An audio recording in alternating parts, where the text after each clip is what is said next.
郡主，您让我准备的聘礼已经备齐了。很好，当初我父亲不让我告诉沈郎身份，3日后我便要与沈郎成婚，也是时候跟他坦白一下了。哦，对了，我让你准备的东西……哦。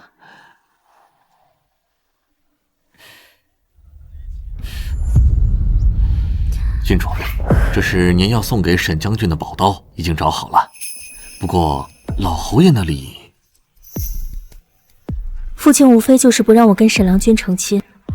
算了，我父亲有什么话，等我3日之后跟沈郎拜堂礼成之后回来再说。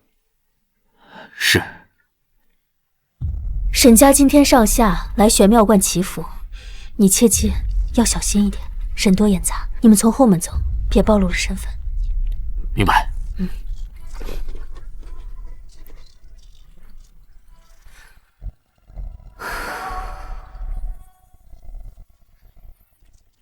沈郎，他旁边的女子是何人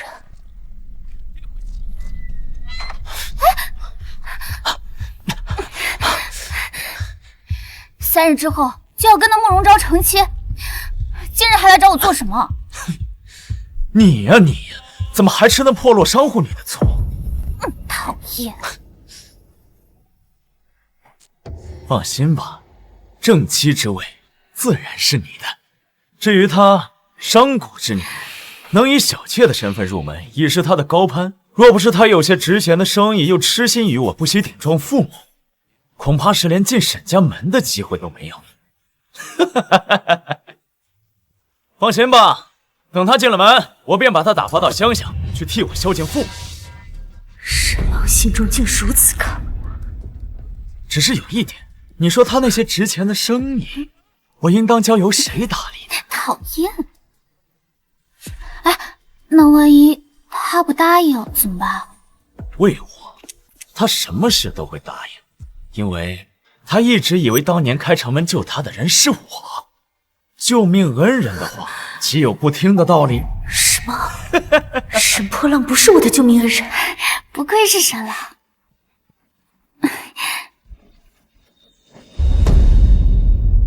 愿沈郎得偿所愿，愿我与沈郎可以白头偕老，举案齐眉。住口！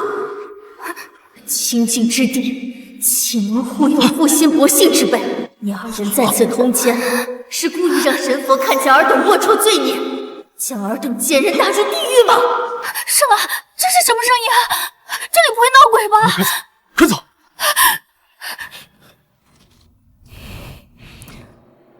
沈破浪，我倒要看看3日后你们如何得偿所愿，举案齐眉。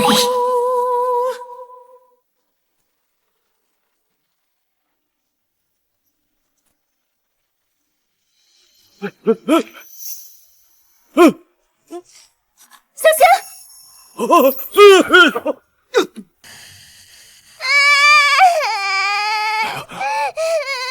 好了，快，没事了，去玩吧。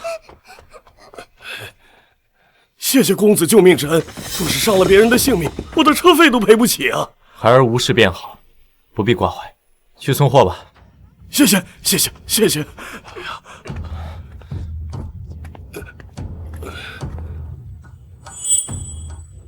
这人看着虽然衣衫褴褛，可是风神玉朗，虎背狼腰，周身的气势倒是比沈破浪更像将军。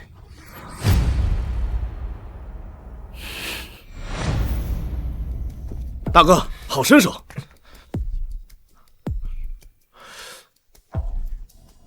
有人过来了。这位兄台，是他。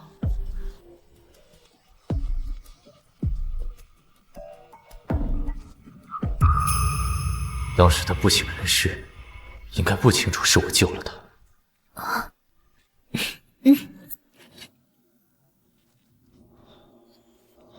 好刀！这把刀名为不二刀，取自忠贞不二之意。可惜我之前想送的那个男人，如今配不上这把刀了。如今这把刀送给你了。送我？不白送。我想请兄台帮我一个忙，冒充我1天的未婚夫。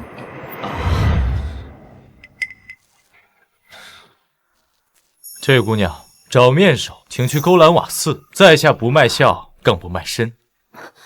不需要你卖笑，更不需要你卖身，只需要在外人面前假装身份。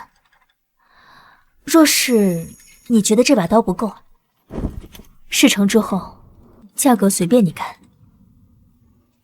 可以，事成之后，我同样需要姑娘当我1天的未婚妻。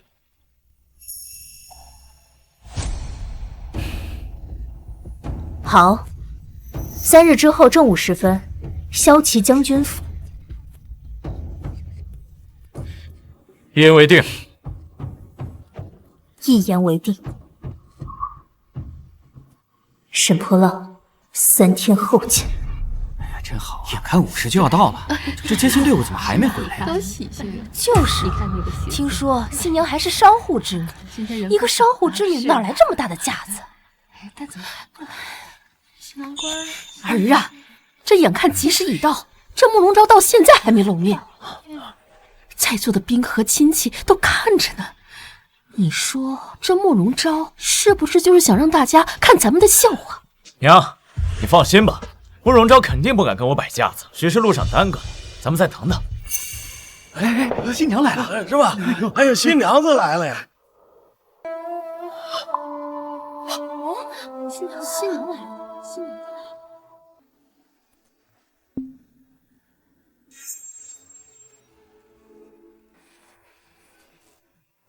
这新娘怎么自己走进来了？连盖头都没有。就是这样，还穿了一身白。大喜之日穿一身白也不像晦气。什么意思呀？果然是商户之女，毫无规矩。今日是我儿大喜之日，你竟然穿一身白，你是想诅咒我儿早死吗？沈破浪不是天天说要战死沙场，护大夏太平吗？既然连死都不怕，怎么会忌讳我这一身白呢？慕容昭，哎呀，看，就是能穿一身。说这不想嫁。今日是你我大喜的日子，你穿这一身白是存心给我触眉头吗？当真是晦气！儿子，晦气。对呀，这怎么还动手？太后娘娘曾赐予我一套凤冠霞帔，我念着太过贵重，想着给你们沈家留些脸面才不穿，没想到竟然如此薄气。慕容昭，既然你今天嫁入我沈家，我就好好的给你立立规矩，教教你女贱。你敢打我？打你怎么了？当年慕容家抗震救灾，太后娘娘赐了我一本女诫，我的规矩是太后教的。难不成你是觉得自己的身份比太后还要尊贵？我听说慕容家虽为商户，可一向配合朝廷赈济灾民，很受皇家喜爱。就连太后当年都差点给慕容姑娘指婚呢。我是规矩啊。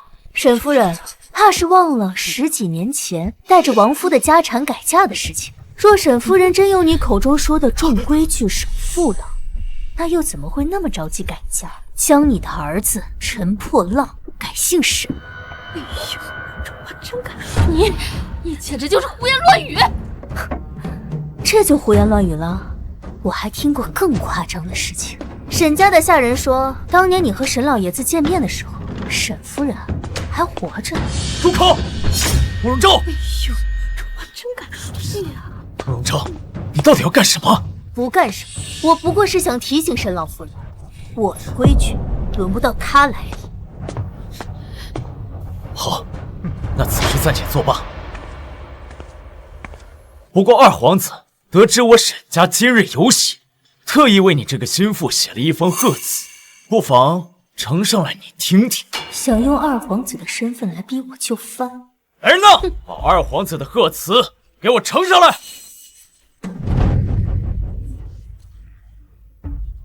慕容昭，这份贺词可是二皇子特意为你写的，你可得好好听听。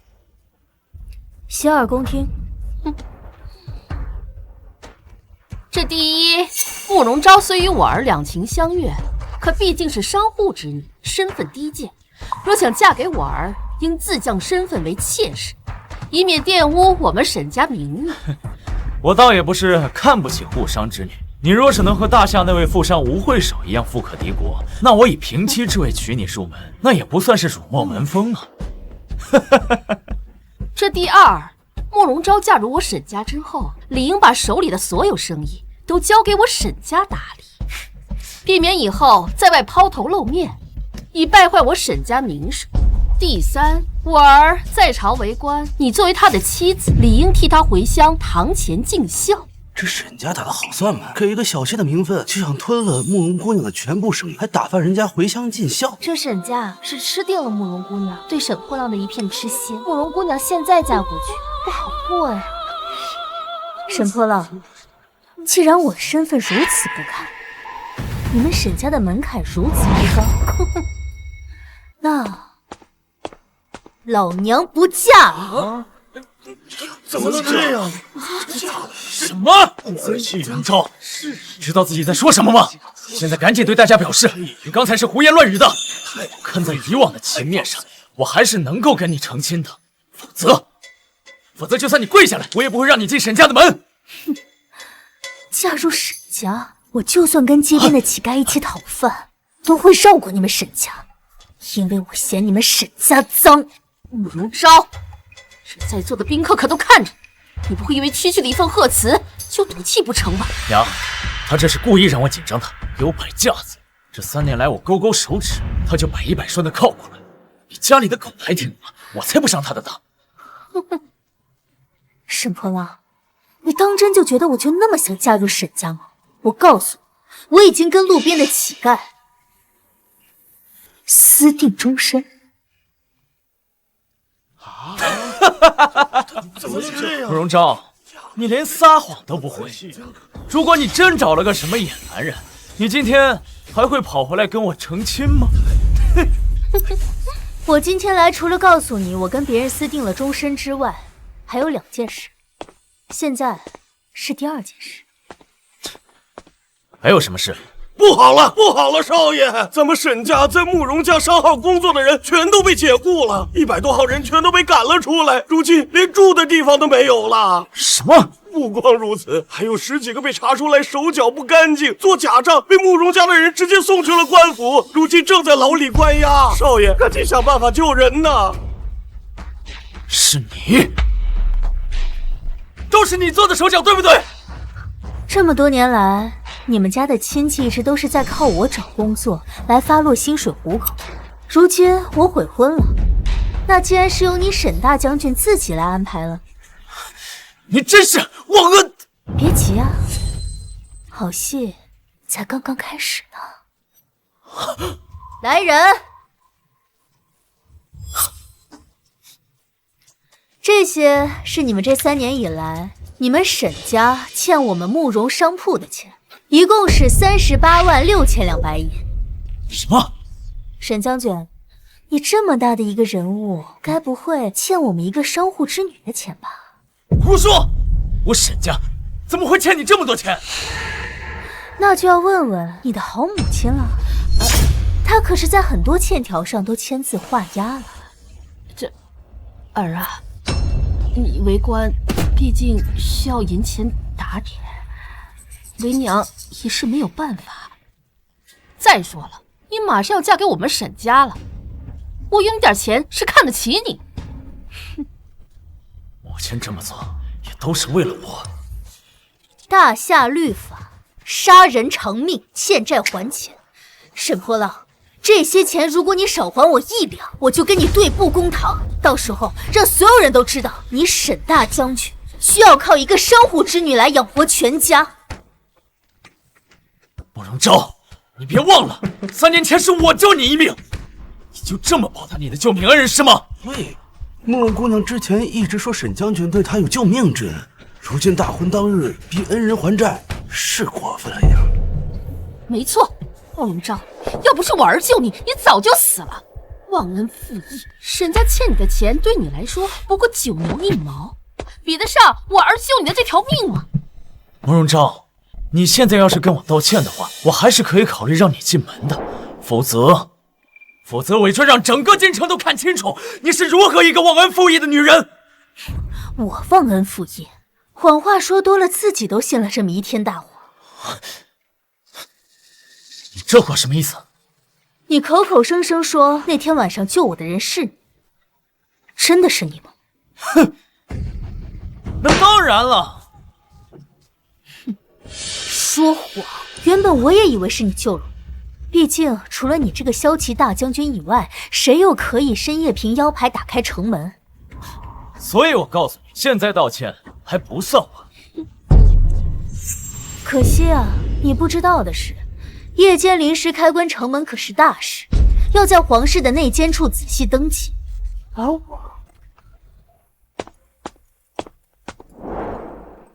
早就已经找到了那天晚上登记的名册，上面清清楚楚地写着，那天晚上的确曾打开城门，不过登记的人是镇北侯奉旨入宫，上面有城门士兵签字画押，还有镇北侯的官印盖章。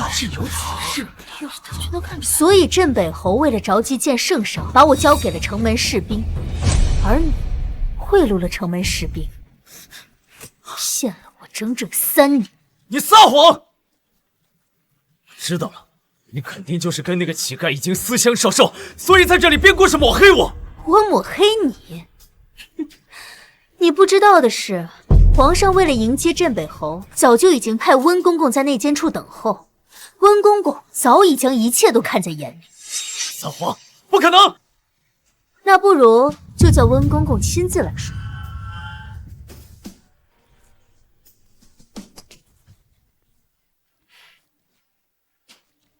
温公公，请你如实的告诉大家，当年在城外救我的人，到底是不是沈波浪？怎么可能是沈将军？咱家瞧得清清楚楚，当初是镇北侯见你昏倒在路边，把你抱起来，快马朝京城赶去，用腰牌打开城门，然后吩咐手下士兵送你去就医。那天晚上，咱家辛苦陪着侯爷骑马赶路，累得腰都快断了，记得这么清楚啊！切，沈波浪，你的意思是说温公公也在撒谎不成？你要是觉得咱家撒谎，那咱们就去陛下面前对质，请陛下明鉴。这我可没说。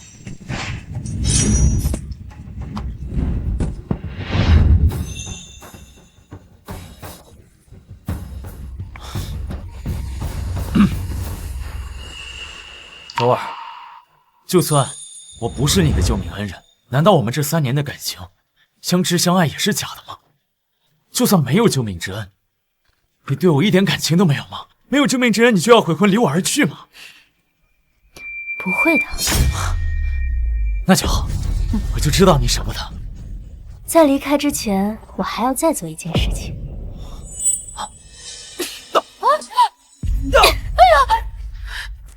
你骗了我整整3年，我要你跪下给我赎罪！荣昭，荣昭，你是不是真以为我非你不可？我告诉你，爱的人是苏妙真，是苏妙真。她温柔贤淑，善解人意，不知比你强多少倍。没有我看谁敢娶你？难道是那个乞丐吗？啊，他人呢？急什么呢？他一定会来的。你还在嘴硬是吧？谁在嘴硬？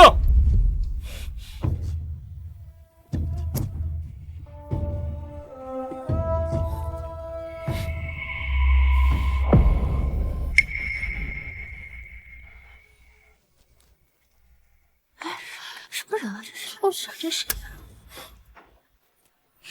都准备好了。看到了吗？你鄙夷的乞丐，此刻是我认定的良人。你什么？这是怎么了？他之前是他之前，而你不过就是我随手丢掉的一块垃圾。荣昭，你别忘了，今天是我们的婚礼，竟然自甘堕落，跟这个乞丐待在一块，真是不知廉耻。我不知廉耻，沈将军怕是忘了吧？我来这是退婚的，至于我跟谁在一起，沈将军怕是无权过问。好啊，退婚是吧？那我今天满足你，现在就书信一封给妙真，让她过来。今天就是她跟我的婚礼。哦，看来你跟他真是情深意重啊。玉珍，你可真讨厌，居然能想到在沈破浪和慕容昭的婚房里行事，你就不怕他们发现吗？怕什么？区区神府，我还没放在眼里。而且，你不喜欢刺激吗？讨厌。那是自然，妙真对我情意深重，我们两个早已互相托付终身。没有了你这个低贱的商女，刚好我可以和妙真一生一世一双人，举案齐眉，白头偕老。好啊，你们两个人情深意重，情投意合啊。怎么不信？等一会儿我就让你看清楚。来人呐，把纸墨拿过来。不必了。怎么怕了？我的意思是，不必再麻烦你们下人再跑一趟了。既然你跟妙真情深意重的话，那今天这么重要的场合，他一定不会错过的吧？什么意思？你啊，还在想着怎么拜堂，而他早就已经入洞房了。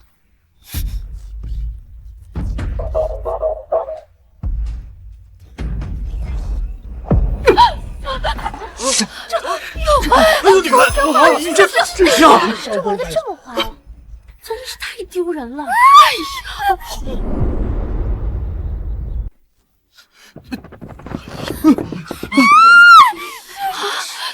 我这大喜之日，竟然有人在主人家的洞房偷情！真是一对不知廉耻的狗男女，偷情都偷到别人的婚房里，简直是不知廉耻。就是啊。哟，沈大将军，苏妙真苏才女还真是对你情真意切。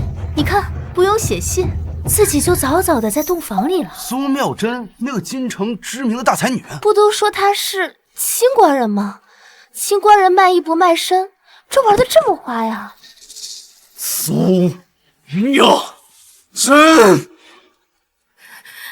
沈大将军，苏妙真跟你情深意重，她躺在那儿肯定是为你暖床祈福呢，你可千万别误会了她呀。对，我就是想帮沈郎压床祈福，沾沾喜气。你让我别误会，你衣冠不整，还跟别的男人抱在一块儿，我误会？你当我是傻瓜吗？倒要看看谁这么大胆，敢跟你偷情！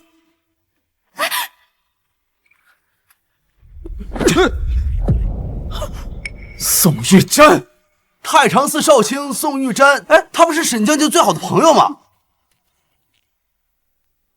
宋玉珍，你敢抢我的女人啊！哎呦，妙真早就和我私定终身，什么时候成了你的女人了？宋妙真，你口口声声跟我说爱我，说要跟我白头偕老，却背着我跟宋玉珍私通。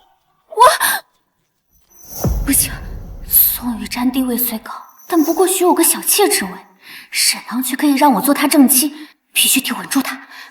沈郎，你误会了，你听我说，我可以解释的。哼，解释什么？解释你怎么白日衔银，跟男人带着吻痕，招摇过市吗？沈大将军，这话就严重了。虽然苏姑娘身上有吻痕，但那也一定是有原因的呀。你给我闭嘴！这里哪有你说话的份儿？我打他没打你是吗？你敢动他一下试试？妙真，你可有事？沈伯乐，妙真是我的女人，就别自作多情了。我自作多情啊？好，我之前为了捧这个贱人当上才女，足足花了10万两白银。她是你的女人是吧？好，你替她还呢。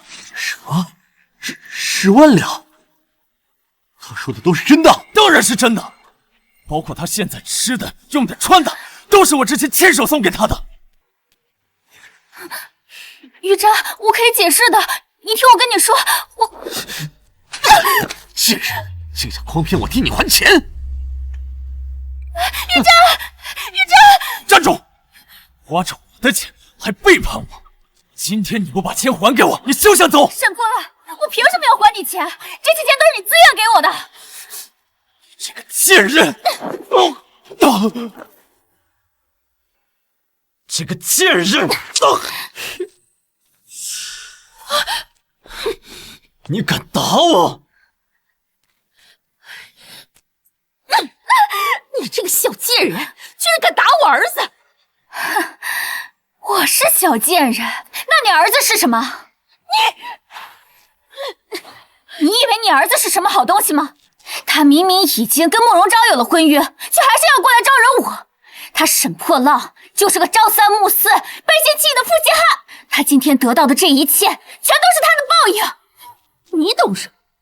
我儿子是男子，男子本该三妻四妾。况且我儿子是骁骑大将军，亏得我儿子之前以为你是什么才女，痴心想要娶你。现在看来，你连做丫鬟都不配。他对我痴心，我看他沈破浪有的都是私心吧。他做的这一切都是为了他的名声。当初娶我是为了我的才女名声，现在想要娶慕容昭为妾，是看上了他的钱。你儿子还真是打了一手好算盘。胡说什么？我胡说什么了？还有你给我的那些钱，有哪一分不是你从慕容昭手里要过来的？你沈破浪就是一个狼心狗肺、背信弃义的软饭男！找死！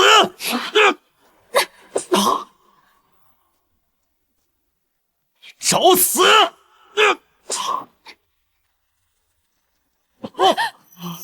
你还敢打我？我就打你了！你不是想知道为什么我瞒着你认识了宋玉瞻吗？哼，还能是因为什么？当然是因为你水性杨花，不守妇道。哼，大家都不知道吧？这位威风凛凛、高大威猛的沈将军，他不行。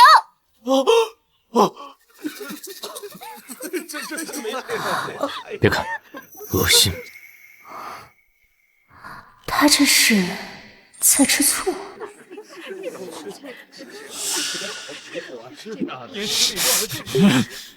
我弄死你！我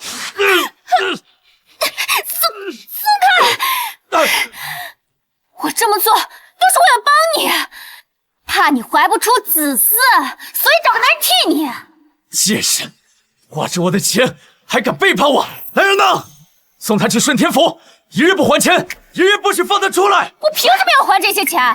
就算要还，我也需要还给慕容昭，关你什么事啊？慕容昭给我的钱就是我的，你花着我的钱还敢背叛我！来人呐，来人，把他压下去，给我压下去！放开我！沈破浪，你这个狼心狗肺的负心汉，你以后一定会遭报应的！滚！沈大将军，你跟苏妙真的事情解决完了，那我和你的事情是不是也该解决了？386000两银子，什么时候还我？再不还的话，我就把你送到顺天府，让你跟你的野鸳鸯团聚。你们干什么？我告诉你们，我可是骁骑将军，当心我把你们这群乞丐都给抓起来！无缘无故就抓人，传出去，这将军的位置恐怕保不住。你，慕容昭，我可是你夫君，你真要看着这种下等人如此冲撞你的夫君吗？盖头都没掀，洞房都没入，算哪门子夫君啊？你还真是会往自己脸上贴金啊！说起来，你心心念念的苏妙真倒是入了洞房，果然是天赐的良缘呢。闭嘴！慕容昭，你别给我提那个贱女人，她居然敢在我的洞房跟别的男人苟且，胆大包天，不知廉耻。这么说的话，还真是，苏妙真真是胆大包天，青天白日在这里宣淫就算了，地点还选在了沈府，倒真是跟她清纯的外表不符啊。是说真对啊，儿啊，你不觉得奇怪吗？这苏妙真怎么说也是个清官人，令他也没那个胆子，敢在我们沈府眼皮子底下作乱。娘，你是说这一切是有人设计的？可是我平日里并未与人结怨，你傻呀！你当上了骁骑将军，多的是人眼红你。我看啊，就是想故意抹黑你的名声，让皇上不再重用你。但是苏妙珍与我的关系，没有几个人知道。难道说是你？慕容昭，这一切都是你设计的，对不对？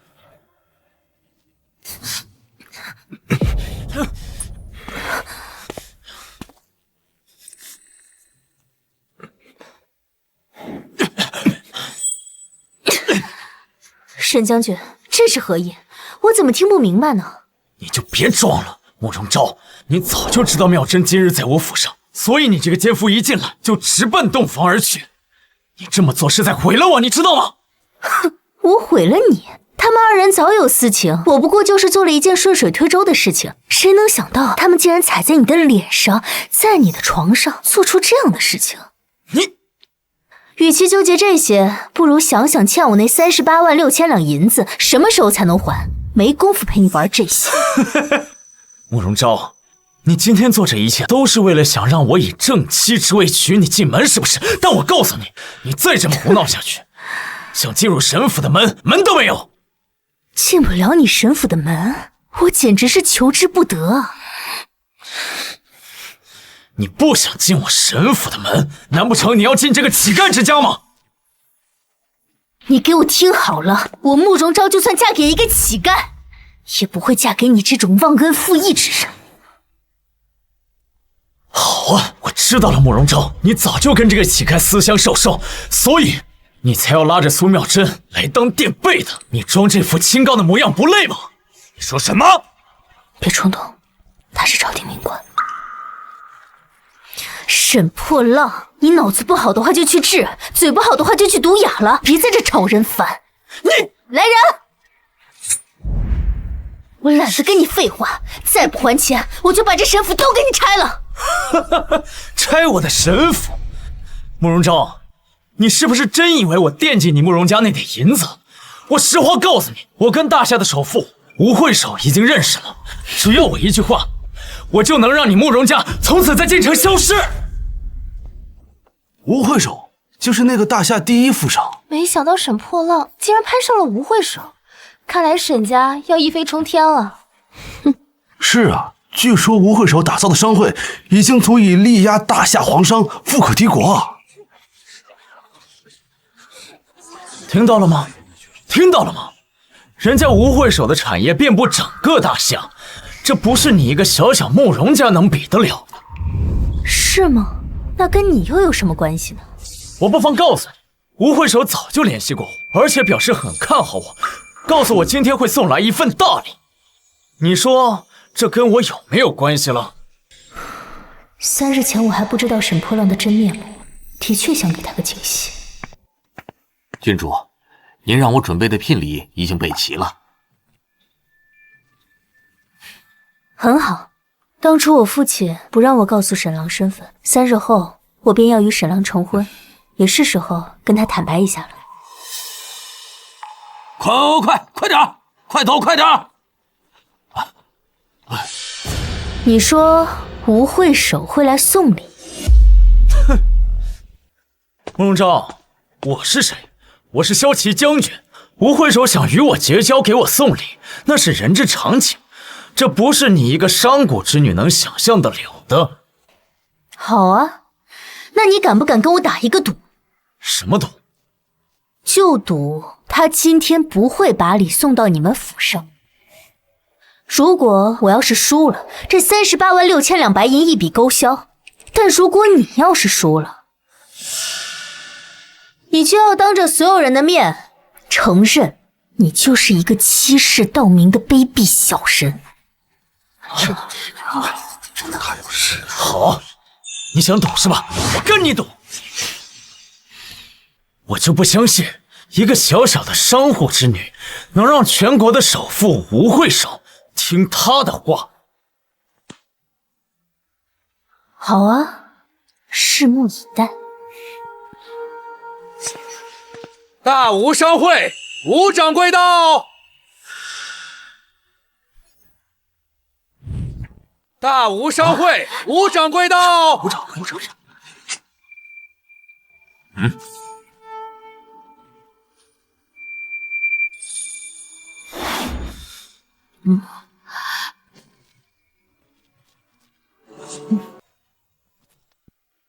吴掌柜，这些箱子和珠宝是……啊，沈将军不必多礼，这些便是当初我们会首答应送来沈府的嫁妆。嫁妆？对呀，都挺大手笔啊，是我说错了，是一点心意。原来如此，这吴会首还真是财大气粗啊！一点心意就如此的隆重，真是破费了，破费了。这对我们大吴商会来说，不过是9牛1毛，不值一提呀。这吴会首竟这般有钱，不过我与他素未谋面，光是赏识也不至于有这么多大礼。吴掌柜，不知这吴会首是男是女啊？我们吴会首自然是女子。我若是能与吴会首结成良缘，这慕容昭便是连给我提鞋都不配了。慕容昭，你都听见了吧？这些贺礼已经进了沈府，这赌你输了。沈将军，这礼到了，不代表就是你的。莫非沈将军是觉得这些礼是送给你的？当然了。刚刚吴掌柜都已经明确表示，这些都是吴会首答应给我的心意，而吴掌柜可是大吴商会的老人了，他的决定那就是吴会首的决定。原本是这样的，不过现在不必了，拿回去吧。慕容昭，你怕不是疯了吧？你一个小小的商户女，也配名列大吴商会的人？你以为你是大吴商会的吴会首吗？真是可惜。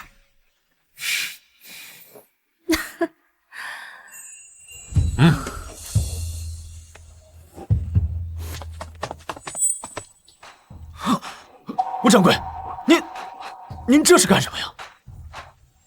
哎，都是这个贱人冲撞了吴会首啊，跟我们沈府一点关系都没有。就是啊，吴掌柜，你就应该把他给抓起来。别担心。你是说让我把他抓起来啊？哎呦，吴掌柜，实不相瞒，今天是我们的婚礼，但是这个贱人居然当众跟其他的男子勾结，实在是恬不知耻。不过本将军大怒，不跟他计较，她不再是我的未婚妻，所以你也不必看在我的面子上对她言听计从。你的面子？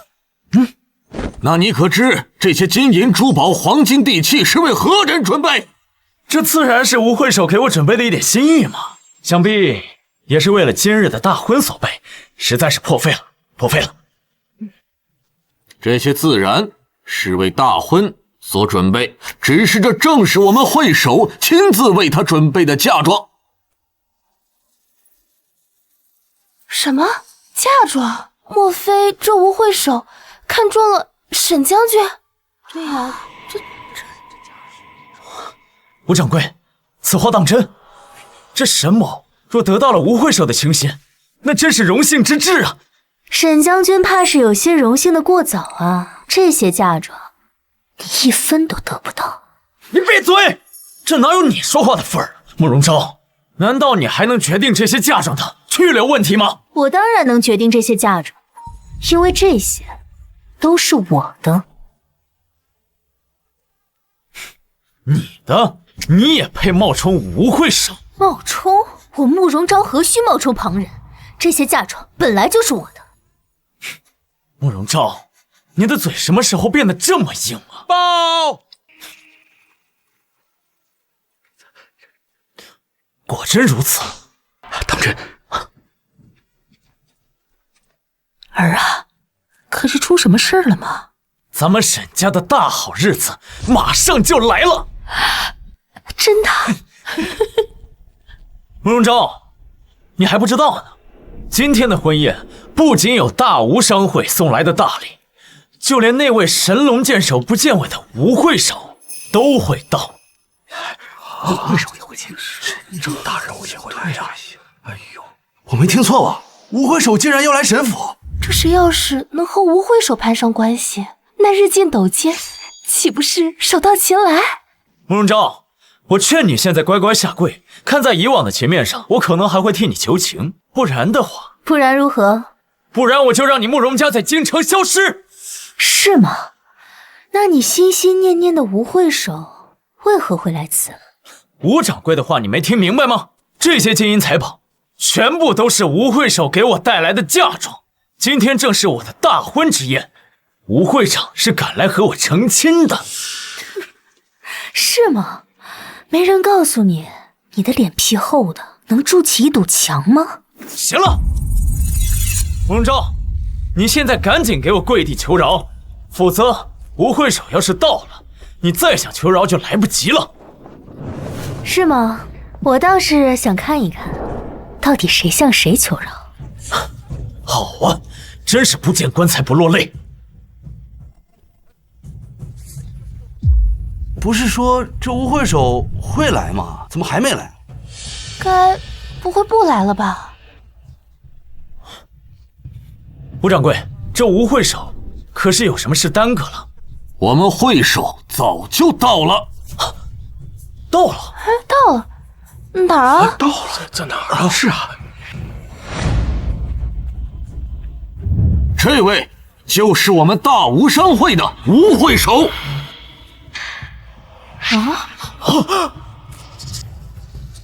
什么？什么？吴掌柜，您别跟我开玩笑啊！她怎么可能是大夏第一女富商呢？我与沈将军的关系还没到开玩笑的程度。慕容昭是第一女富商，这些金银财宝岂不是？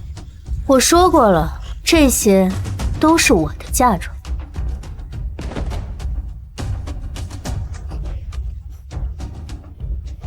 哎，说这慕容姑娘就是富可敌国的吴会首，那这沈将军这次还真是赔了夫人又折兵啊！哎，谁说不是呢？你竟然是大吴商会的吴会首。怎么样，找我假装你的未婚妻，不吃亏吧？昭昭，昭昭，我错了，你原谅我好不好？我是骁骑将军，你是第一女富商，咱们门当户对。你完全有资格做我的正妻啊！做你正妻？啊，对，你也配？我告诉你，尽快把我的银子还给我，不然我让你们沈家在京城再无容身之地。我们走。哎，昭昭，你等等，昭昭，别碰他！你这个贱民，你敢如此这般对我儿子，信不信我找人给你抓起来？我看谁敢！慕容昭，我与你相识3年，难道我还比不上一个臭乞丐吗？我说过，宁可嫁给一个乞丐，也不会嫁你。你，萧北辰，萧北辰，这是我慕容家祖传玉剑，与我手上是一对，你可愿意娶我？我愿意。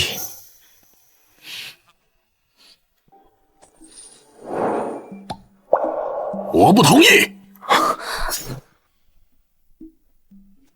我不同意！爹，你怎么来了？我要是再不来，难道等着你被别人拐跑吗？不是。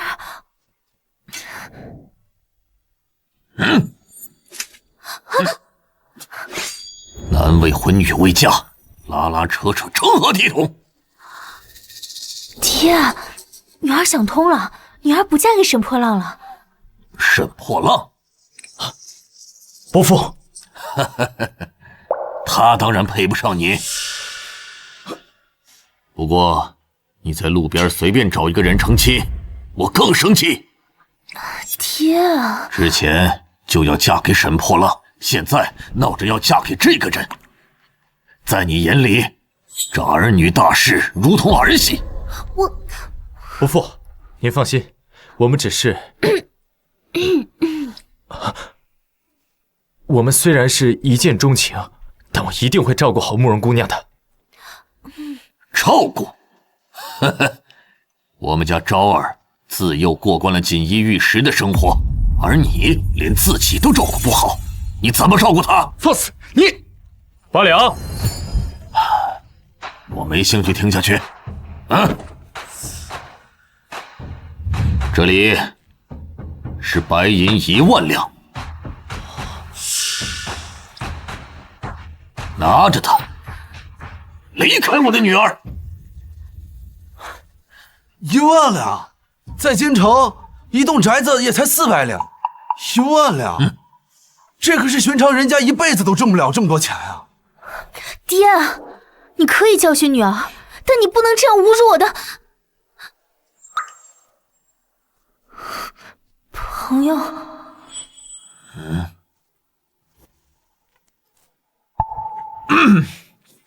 伯父所言极是，像昭昭这样的人，这种贱民是绝对配不上的。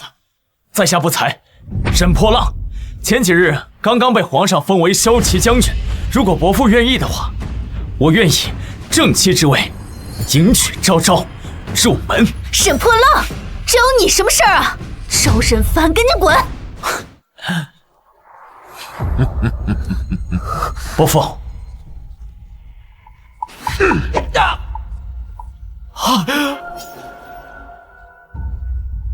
绣花枕头也配娶我的女儿？你凭什么打我儿子？绣花枕头？莫非这沈将军的官职德不配位？你们胡说八道什么呢？我儿子可是皇上亲封的骁骑大将军，就算是皇亲贵女也娶得。你们慕容家就算再有钱，也不过是商户贱民。我儿子不嫁，你们还想嫁给皇亲国戚不成啊？我的女儿都不必嫁皇亲国戚。哼，知道自己不配就好。哼，因为我慕容家就是皇亲国戚。这莫不是疯了吧？这话可说不得。慕容咒，你要是想死，别连累我们。我又没有说错，我慕容家本来就是皇亲国戚。你这还在嘴硬！如果我没看错的话，这枚玉佩应该是当年圣上起兵时送给老臣傅明侯的。我曾听我父亲说过，傅明侯乃当今圣上的儿时玩伴。当年若不是傅明侯捐出家产购买粮草，陛下才能招兵买马统一天下。因为他不喜当官，所以陛下给他封为侯爷后特许经商，就连傅明侯的独女也被皇帝收为义女，赐为清宁郡主。你倒是有些眼力，不错，老夫正是傅明侯慕容楚。见过侯爷。虽然你眼光不错，但是你跟昭儿的婚事，我是不会同意的。爹啊，当年你跟母亲就是不顾家里反对的自由恋爱，那凭什么我不可以啊？哎呀，昭儿，那你就更应该知道，当年我跟你娘到底吃了多少苦，受了多少罪。哎呀，昭儿，我就实话告诉你吧，太后已经决定做主，为你赐婚了。什么？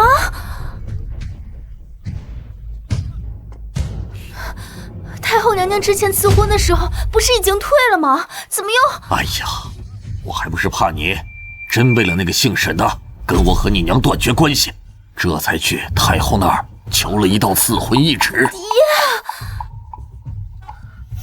哎呀，不行，我自己去找太后娘娘说。昭儿，懿旨一出，哪有收回去的道理？而且太后说了，这一次定然给你选个好人家。我不需要。我已经找到相伴一生的人了。昭儿，听话！这一旨一出，你若是不接旨，那便是抗旨不遵。太后可能并不能把你怎么样，可如果再这么闹下去，她会是个什么后果呀？可是，哎呀，昭儿，莫要因为自己害了别人啊！要不，慕容姑娘若是为难，我劝太后收回成命便是。一个市井里的乞丐，还妄想劝太后收回成命？你真以为自己是镇北侯啊？我原以为你是个聪明人，没想到你竟如此的不知天高地厚。你刚刚说的话是以下犯上，连我也保不了你了。我没说谎。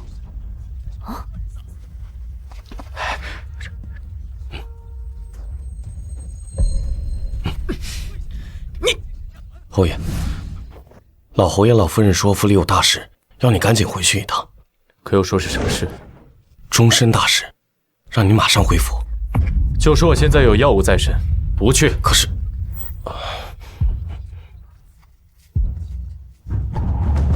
可是发生什么事情了吗？没事。对了，若是太后不肯收回旨意，你把这个交给她，她自会同意。这是什么？这是镇北虎符。这是镇北虎符。什么是镇北虎符啊，爹？手握此符，便可调动天下兵马，是早年陛下赏给灭了北蛮80万大军的镇北侯的御赐之物。如今为何会在你手上？这其实是假的。哼，凡是军中将领，谁不知道这镇北虎符是圣上赐予镇北侯英勇杀敌的赏赐之物？怎么会落在一个乞丐的手里？所以那枚虎符一定是假的。这还假的？假的？真的假的？这枚虎符是真的。死到临头了还敢嘴硬，冒充王族，可是诛九族的大罪。我知道你是想帮我气一气沈婆郎，但是伪造朝廷之物可是很严重的事情，这样你会有危险。我心里也会。慕容姑娘，你相信我，这枚虎符是真的。够了，慕容昭，难道你还真听信这个乞丐的话呀？啊，他若是什么皇亲国戚，从镇北侯的手里借来这枚虎符，耍耍威风也就算了，他这副穷酸样，他配吗？我为何不配？如果这枚镇北虎符是真的，你又当如何？不知天高地厚的家伙，这枚虎符若是真的，我就跟你一样去当乞丐。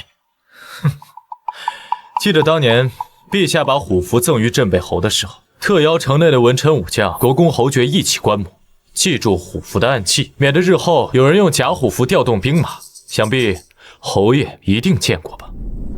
不错，老夫当年的确见过镇北虎符，而且知道其暗器所在。不过，你确定要让我看吗？想清楚了，这枚虎符若是假的，可是要诛九族的。请侯爷一观。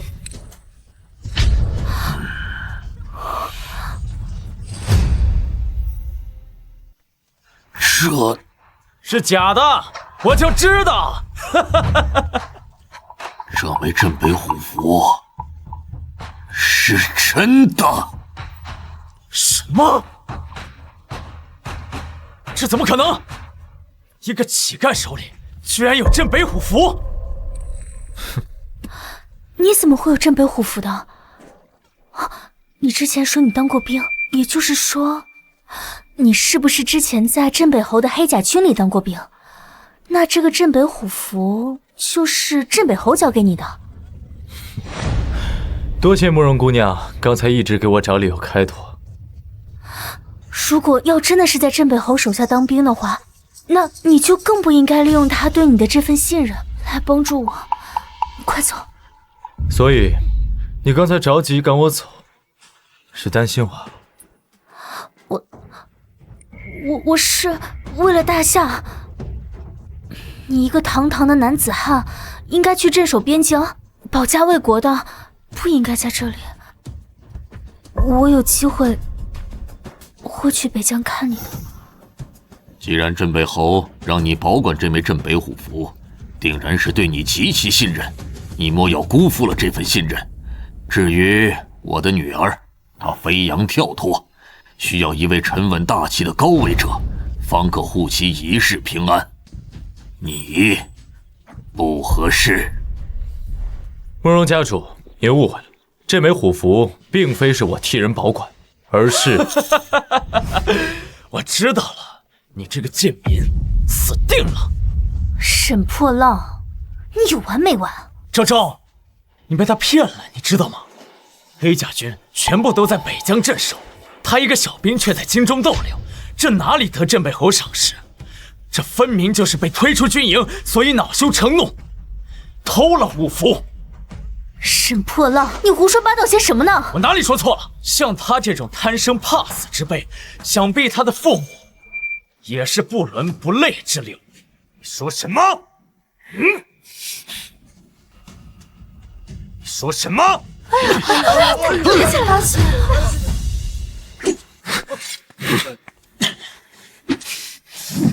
你有什么资格议论我的父母？一个乞丐的父母我都说不得了，我就是杀了你又如何？找死！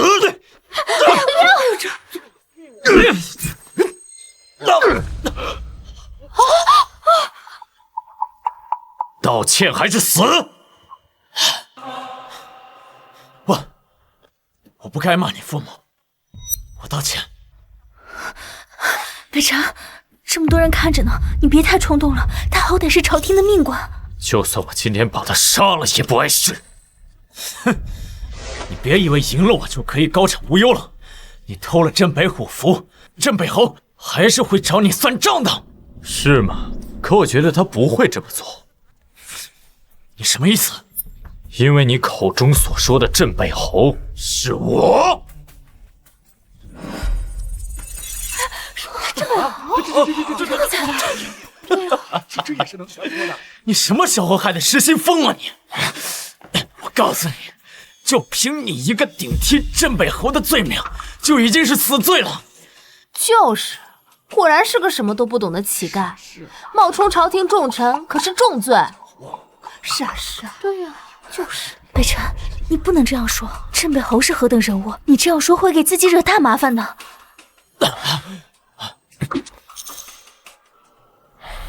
慕容姑娘，我真的没有撒谎。慕昭，不要轻信这个乞丐的话。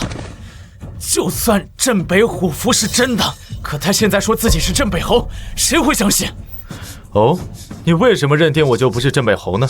哼，你看看你自己这身穷酸样，就算我说你是一个小兵，都已经是抬举你了，还敢大言不惭地说自己是镇北侯，有何不敢？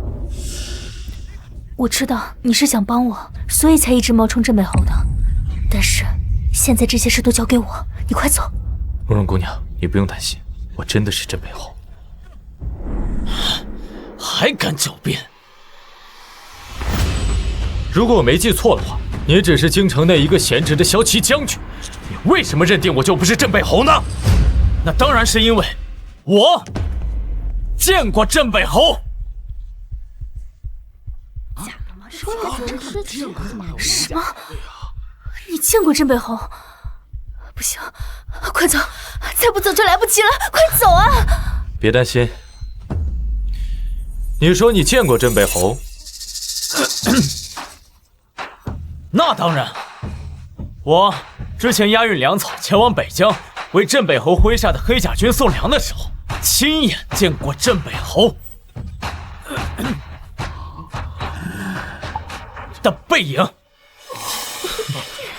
太搞笑了，背影能看出什么？多真切！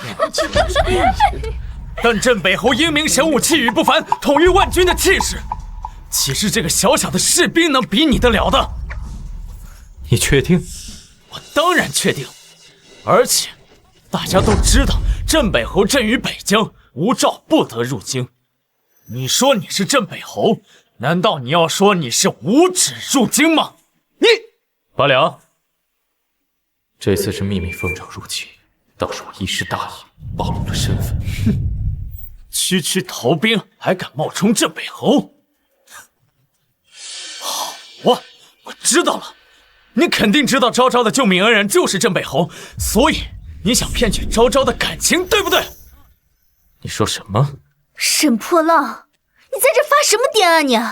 昭昭，他知道你有一颗感恩的心，所以故意冒充镇北侯。此人何其心机！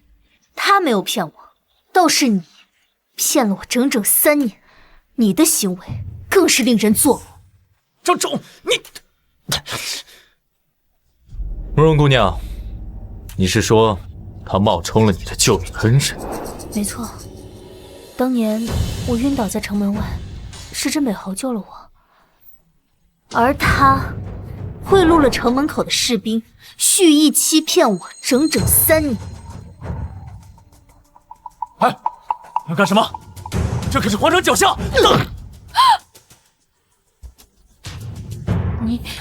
你竟然敢对我儿下如此重手！沈破浪蓄意欺瞒皇亲国戚，别说我打他这一拳，按照大夏律法，应当把他问罪入狱。那也轮不到你来教训我。我是皇上亲封的小骑将军，你敢打我，就是等于在打皇帝的脸。来人，去通知顺天府，把他给我抓起来！我看谁敢！你说的对，如果我是一个小小士兵，的确轮不到我来教训你。但若我不是呢？镇北虎符可号令3军，先斩后奏。今日即便我把你杀了，也只需日后向皇上禀明即可。什么？儿啊，他说的可都是真的。娘，镇北虎符的确有先斩后奏的特权，但是一个小小的士兵也配提先斩后奏吗？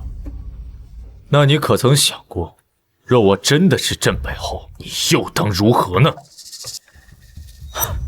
实话告诉你，镇北侯的手下王世忠王副都统今天也会来帮我庆婚。等他到了，一切都将真相大白。王世忠，他的确是黑甲军的副都统。来人，将此人拿下！父亲，你这是要干什么？此子藐视圣上，冒充镇北侯。如若我们今天不将他拿下，连累的就是咱们慕容家呀！不行，他是为了我才冒充镇北侯的，你不能把他带走。昭儿，他哪怕不相信我是他的救命恩人，也愿意出来维护我。放心，就算王副都统来了，我也不怕。还在大言不惭！我是否是大言不惭？等你那位敬重的王副都统到了，不就都知道了吗？不见棺材不落泪。好啊，咱们等着瞧。黑甲军，王副都统到！哟，这谁来了？哈哈哈！王副都统，今天能来为我庆婚，着实是沈某的荣幸。好说好说，这几位是啊，这位就是咱们大夏赫赫有名的富民侯，我的伯父。这位青宁郡主慕容昭，也是大吴商会的吴会手，今日便是我跟他的婚期。沈破浪，你脸皮不要可以捐给灾民那做鞋底，我何时答应与你成婚？嘘，这沈破浪怎么净给我介绍这些位高权重之人？若是身份被识破了，算了，反正我舅舅久在边关，他们应当也不认识。在下黑甲军王世忠，见过富民侯青宁郡主。不必多礼。你是黑甲军王世忠，可我怎么记得他不是这副模样呢？放肆！你一个背信弃义的逃兵，不仅直呼王副都统的名讳，还敢质疑他。这位是……哦，王副都统，这位不过是黑甲军中的一个逃兵，不过刚刚此人居然想冒充镇北侯，此罪可诛啊！什么？镇北侯？嘿呦，他怎么可能是镇北侯呢？你看他穿的衣服如此的破败不堪，我说他是逃兵，错不了。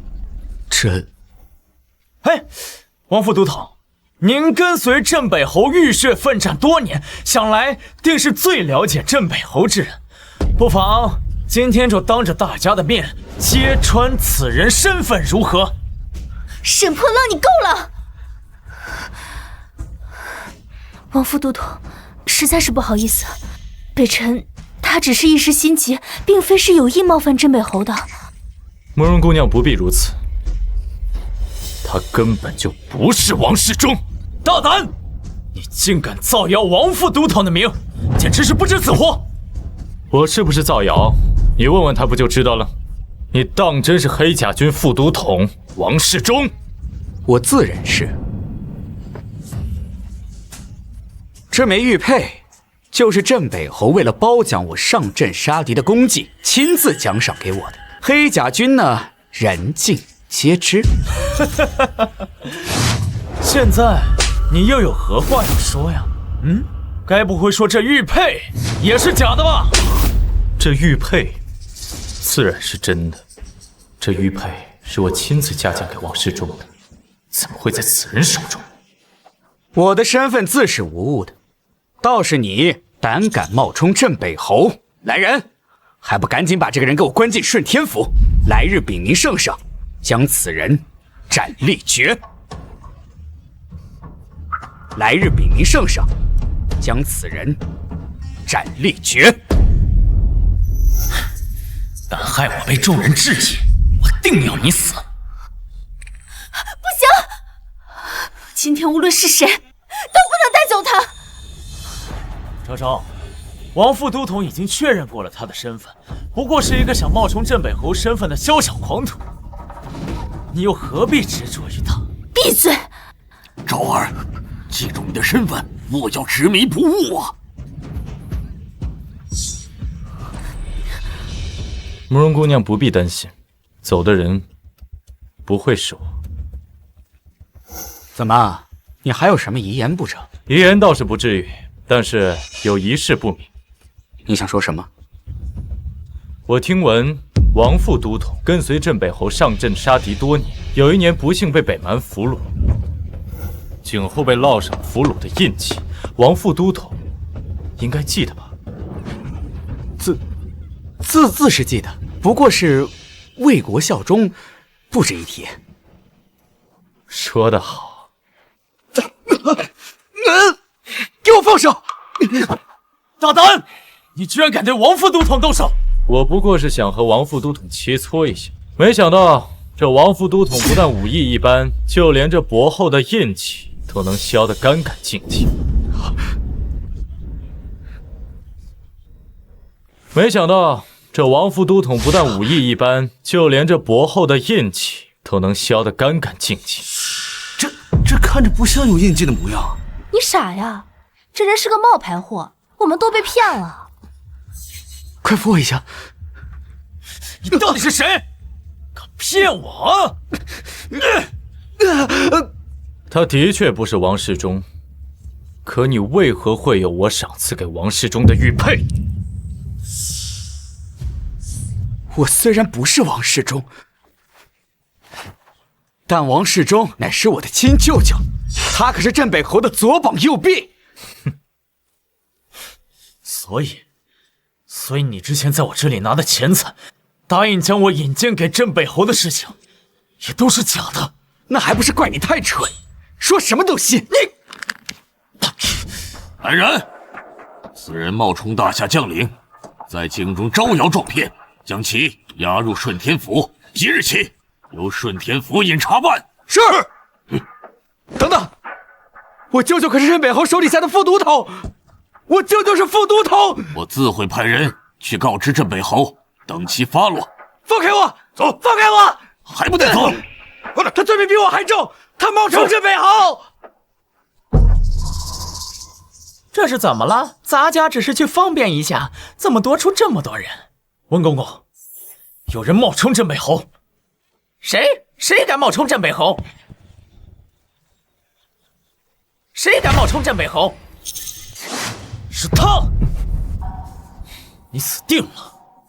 温公公曾在城门口迎接过镇北侯回京，等温公公坐实你的假身份之后，连慕容昭都保不了你。别担心，我的身份是真的。事急从权，暴露身份之时，只能之后向圣上请罪了。你能不能不要再嘴硬了？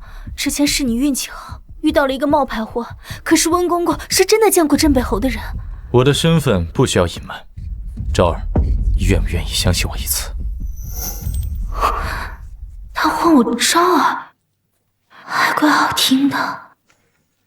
算了，到时候问罪下来，我一定会和你一起面对。沈将军，有人冒充镇北侯，可有此事？温公公啊，不仅有人冒充镇北侯，他甚至敢偷盗御赐之物，甚至还侮辱太后。像这样的人，你说依照大夏的律法，该如何处置？什么？若真如你所言，立刻押入顺天府查办；若是属实，斩立决，诛九族。温公公，他真的不是有意冒犯镇北侯的。昭儿，不要意气用事。天啊！别担心，我的身份是真的。温公公在这里还敢撒谎？你是？温公公，许久未见。咱家见过镇北侯。什么？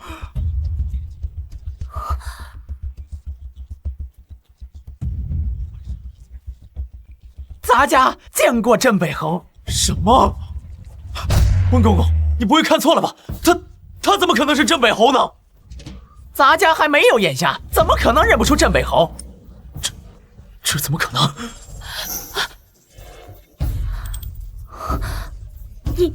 你真的是镇北侯？嗯。那当时是你救的我？3年前，我在城外的路边救了你。当时我奉旨入京，急于面见圣上，就将你交给了城门士兵照顾。可是你救了我，为什么3日之前不跟我说呢？救人只是顺手的事，又何足挂齿。谢谢，既然你是我的救命恩人，那我一定会报答你的。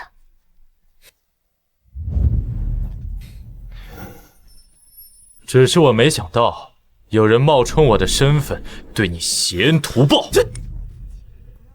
慕容昭，是不是我救的你？但是你在门口那几天，不是我照顾你的吗？都说滴水之恩当涌泉相报，我不用你非得嫁给我了，你直接给我20万两银子，咱们俩一笔勾销。你口中所谓的照顾，不过就是用我慕容家的药材使唤我慕容家的下人，如果动动嘴皮子就可以赚20万，这个世界上哪有那么轻松的事？你……哦，对了，说到钱，来人啊！既然沈将军不还钱，那就把沈府都搬空了。什么时候沈将军还钱了，再慢慢说。住手！住手！住手！住手！住手啊！慕容昭，你别忘了这里是沈府，这是圣上亲自的将军府邸，你简直是欺人太甚！我今天非要教训教训你不可！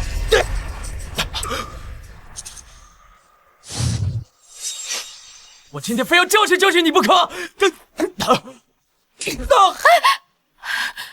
慕容昭，你敢打我？打你怎么了？只许你动手打人，就不许旁人还手吗？还有，你引以为傲的将军府，马上就不是你的了。你什么意思？如果不是我用钱帮你平步青云的话，你觉得你能坐稳骁骑将军的位置吗？我已经向陛下禀情，你的将军之位马上就要坐不稳了。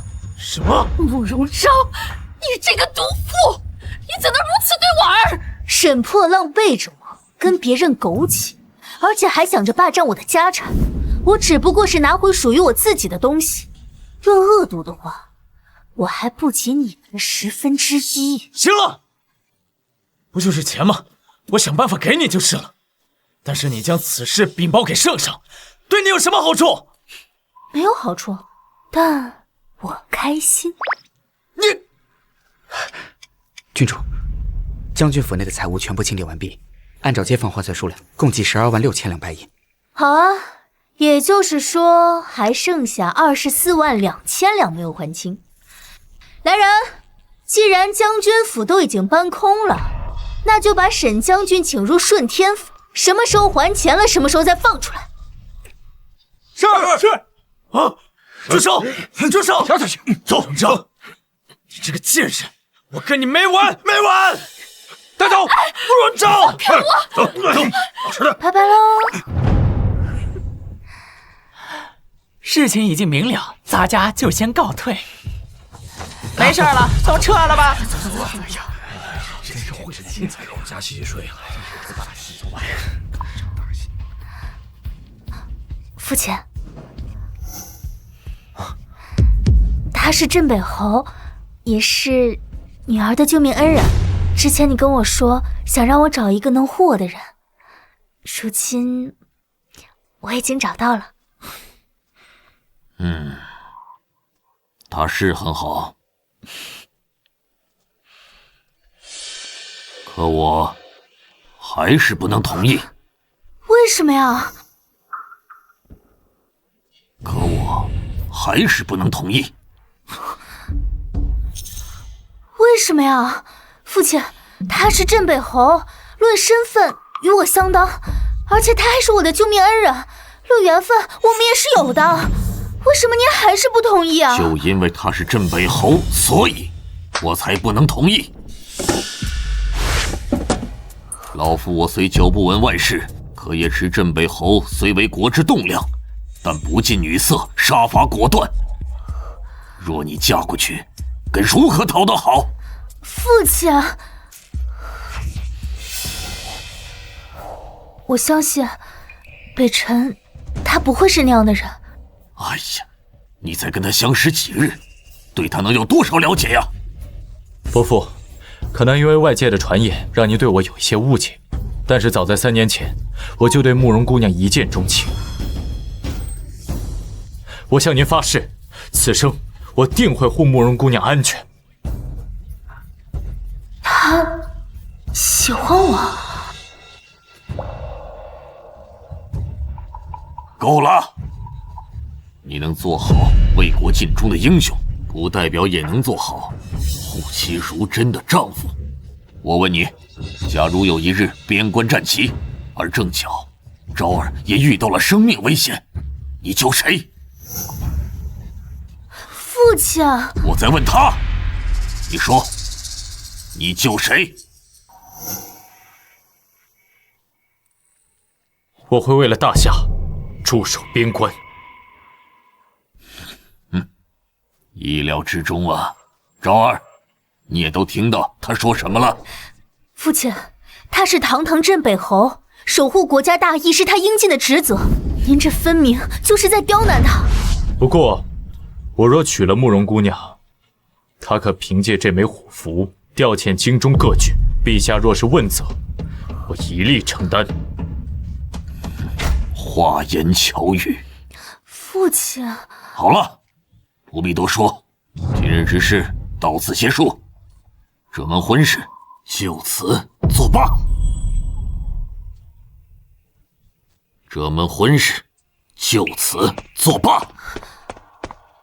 父亲，别担心，我去求太后收回成命。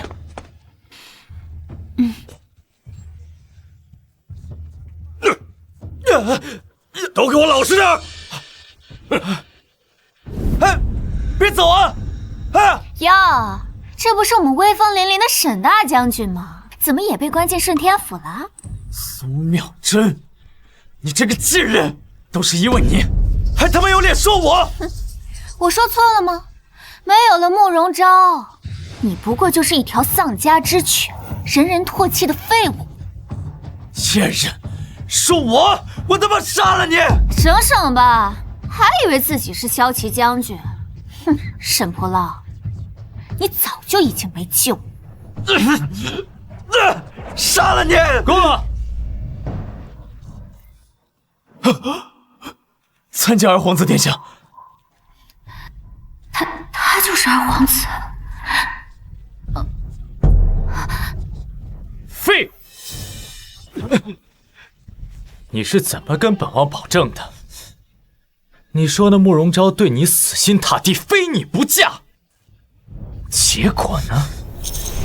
你知不知道，要是本王有了慕容家的财力，本王的大事就多了几分胜算。殿下，都是卑职的错。卑职之前一直以为慕容昭对我死心塌地，可是我没想到他贪恋权势，瞒着我，跟忽然回京的镇北侯勾搭在了一起。你说什么？你说什么？镇北侯在京城？对，他不仅在京城，而且他还带着慕容昭大闹了将军府。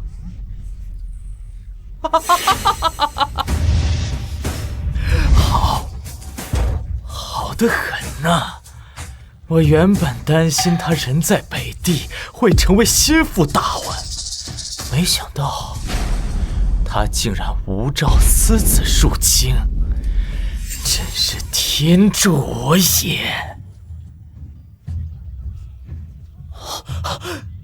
殿下英明，这镇北侯无照入京，殿下只需要稍作点拨，圣上肯定会起疑心。到那时，扳倒镇北侯算什么？我要的只是他和他的40万黑甲军。到那时，别说皇兄，就是父皇，本王又有何惧？这怎么？觉得本王的计谋不可？卑职不敢，只是卑职听说那镇北侯跟太子私交甚好。别担心，本王要的只是他的兵马，不要他的忠心。等本王登基之后，自会送他下去见太子。二殿下深谋远虑，卑职愚钝。来人！殿下有何事吩咐？我要带他出去。这……是。多谢二皇子殿下。至于这个听了本王气话的女人，殿下饶命！奴婢还有一计，可以让镇北侯为殿下所用，还能得到慕容彰的全部财产。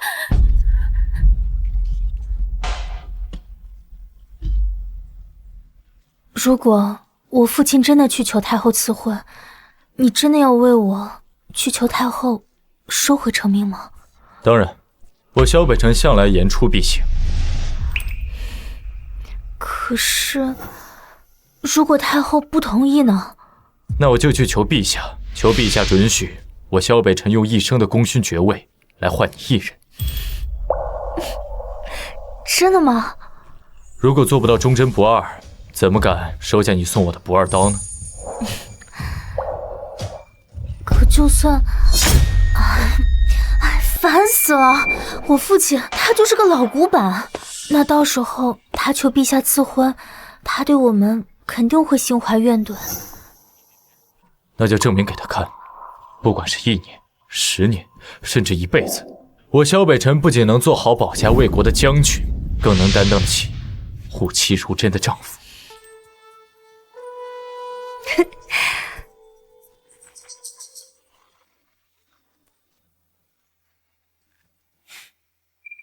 沈破浪，没想到吧，二位，咱们这么快就又见面。你来干什么？我来干什么？太子有令，镇北侯萧北辰擅离职守，无照入京，意图谋反，其罪当诛，特令我前来捉拿。把萧北辰给我拿下！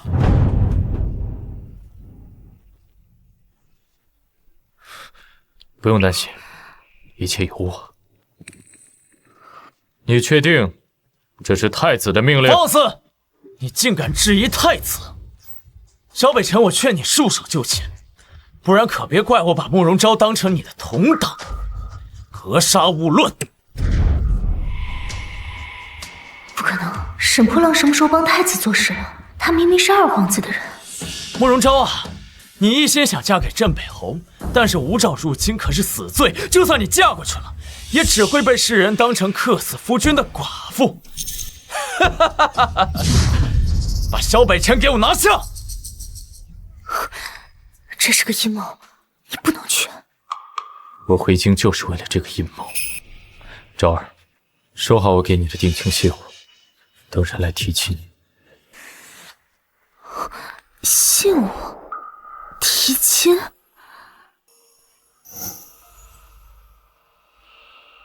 哎呦，没想到刚选中的夫君就被带走。慕容昭，你也有今天。还轮不到你来笑话我。我不是来笑话你的，我来是想劝你，眼下赶紧想办法救人，不然你那情郎镇北侯可马上就要人头落地了。殿下，我们可以先假借太子的名义，让沈破浪带走萧北辰，然后再劝慕容昭用他的全部财产向你求救，到时候我们就……我明白了，你就是萧北辰口中来提亲的人。你会有这么好心帮我？我又不是要帮你，我是为了报复沈破浪。他坏了我和宋玉瞻的好事，还把我押进了监牢，这个仇我必须要报。你到底想说什么？如今陛下病重，太子监国，既然是太子把镇北侯带走，那就必须要找一个和他势均力敌的人，才有可能救下他。你是说二皇子？他凭什么帮忙？你慕容昭富可敌国，花点钱打理，他还能坐视不管？好，我姑且信你一次。哼。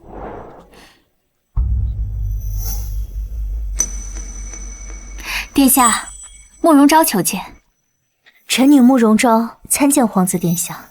哎，慕容姑娘是父皇钦定的青宁郡主，何必如此多礼？快请坐。郡主的来意，妙真姑娘已经告知我了。镇北侯乃我大夏功臣，郡主又开口求我，我本当义不容辞。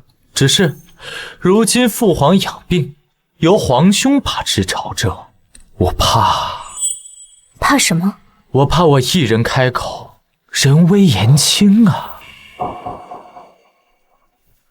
若是文武百官能在上朝时一起开口求情，想必一定能救出镇北侯。只是若想文武百官开口求情，这上下打点的费用……原来是为了我的钱啊！殿下放心，慕容昭愿付出全部家当，只为能救出镇北侯。好，哈哈哈哈！郡主对镇北侯真是痴心一片，令人佩服。既然郡主愿意出钱，那我就好好替郡主打点打点，保证把镇北侯救出来。多谢殿下。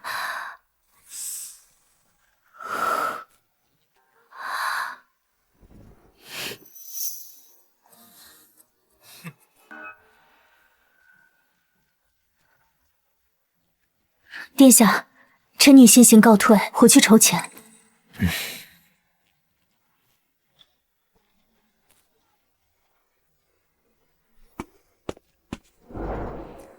来人，派个人跟着他，看他是不是真的在筹钱。是。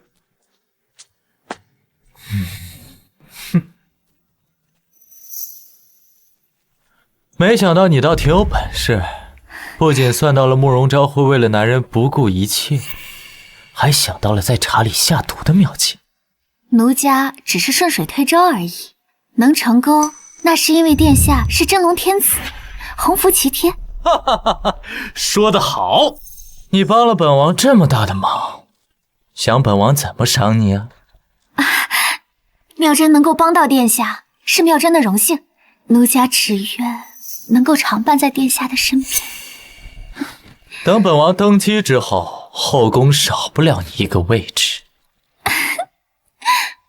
多谢殿下，哦不，多谢陛下。哈哈哈哈哈哈！这个还有这个，都快点搬啊！快点儿！昭儿，你这要做什么呀？难道要把我慕容府给搬空吗？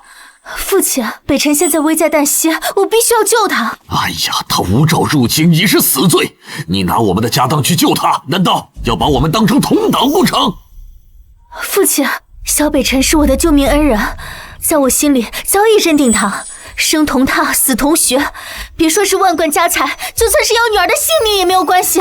你，哎呀！都快点，继续搬啊！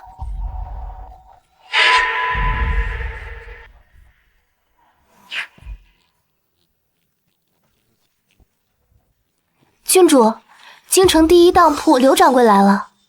小人见过郡主。刘掌柜，我想把这些字画藏品全都当掉，换成金银，越快越好。哦，还有这些地契房契也全都当掉。这些藏品数目巨大，价值连城，郡主当真要卖？不错。那小人马上去为郡主筹获金银。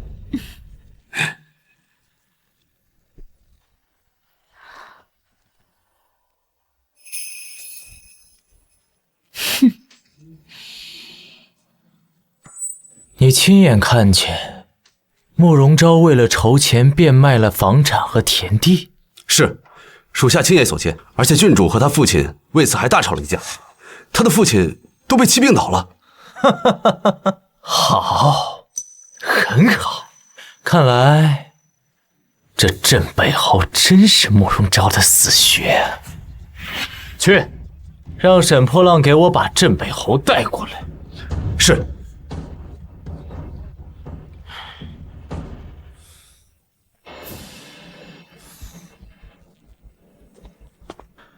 臣萧北辰参见二皇子殿下，不知殿下以太子的名义将我带来，有何用意？你是个聪明人，本王叫你来的目的，你应该很清楚啊。是因为臣私自入京与慕容昭见面，不慎暴露，这把柄落入了殿下手上。不错，你若是不想被谋反问斩，就乖乖与本王合作，只要你愿意带领40万黑甲军效忠于我，事成之后，我必定重重有赏。我萧北辰只听命于大夏皇帝陛下一人，若没有其他事，臣告辞了。镇北侯，我劝你三思啊！你要是就这么走出去了，你那心心念念的慕容昭姑娘可就彻底没救了。殿下什么意思？今日慕容昭来时饮下了一日断肠散，没有我的解药，他必死无疑。陆景玉，昭儿若有不幸，你必死，天王老子也保不住你。放肆！胆敢直呼二皇子名讳，我……哎，镇北侯，本王很欣赏你，只要你愿意效忠于我，别说慕容昭，全天下所有的女人随你挑。你若不愿，就别怪本王心狠手辣，送你和慕容昭一起上路了。只是那么痴情，为你变卖房产的姑娘，你真舍得她死吗？想好了吗？是死后做一对同命鸳鸯，还是归顺于我，和慕容昭双宿双飞？好，我答应你。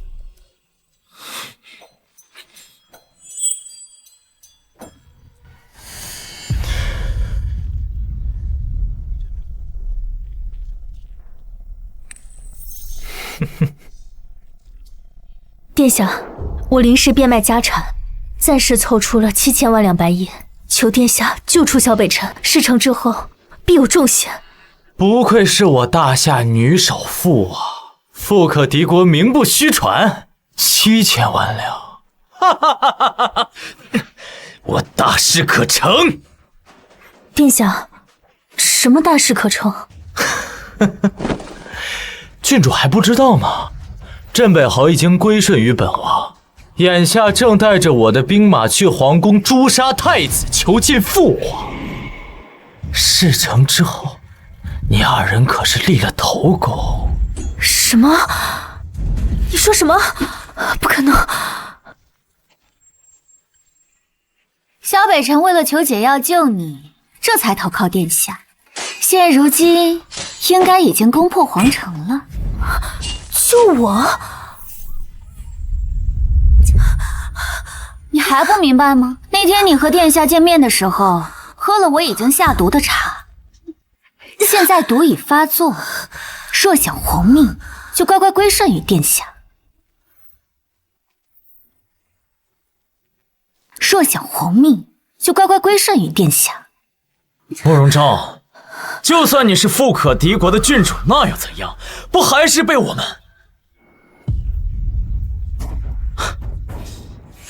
们殿下玩弄于股掌之中呢？哼，慕容姑娘，别担心，只要你乖乖听我的吩咐，本王就赐你解药，保你无碍。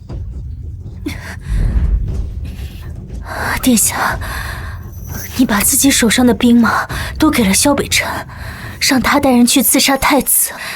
你可知那些兵马究竟去了何处？你这话什么意思？镇北虎符已经交给了我，我在变卖家产的时候，已经将镇北虎符送了出去。你猜猜，是送到了哪里？什么？你把兵符送到了太子手上？不错，黑甲军精锐已经接到了军令，现在已经秘密换装守护军城。你猜，你的兵马遇到了黑甲军的兵马，会是发生怎样的状况？贱人，给我杀了他！找死！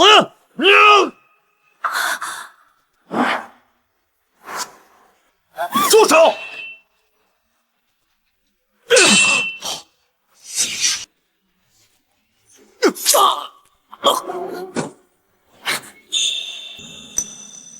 镇北侯，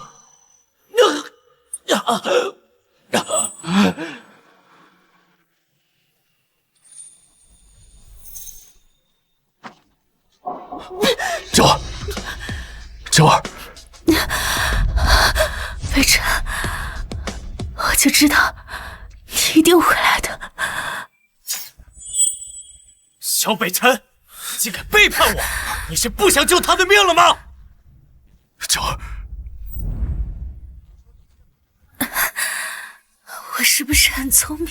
猜到牛回京要做什么，是不是很厉害？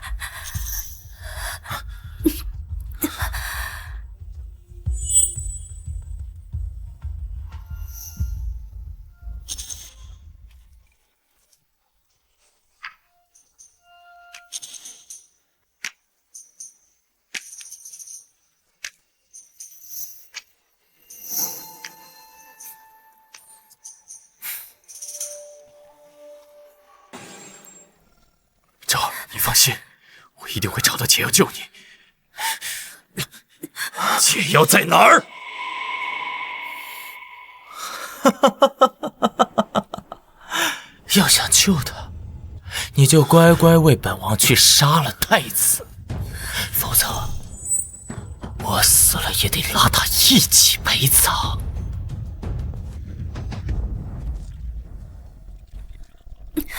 怎么样，萧北辰，想好了吗？是归顺于本王，和他双宿双飞，这儿，还是看着你心爱的女人死在你的怀里？这是最后的机会了。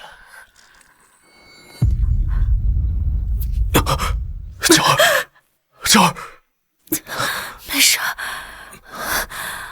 我没事。北辰，你救过我一命，我已经多活了3年，哪怕只是和你相爱1天，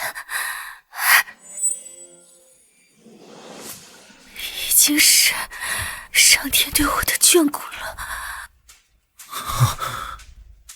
这儿，别说了。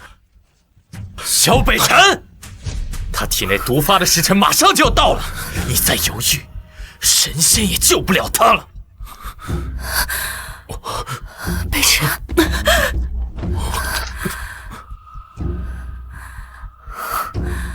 北辰，你还记不记得我父亲问你的那个选择吗？你说天下苍生于我，你说你会选苍生，你要记住这句话。毕竟我爱的男人可是大夏的镇北侯。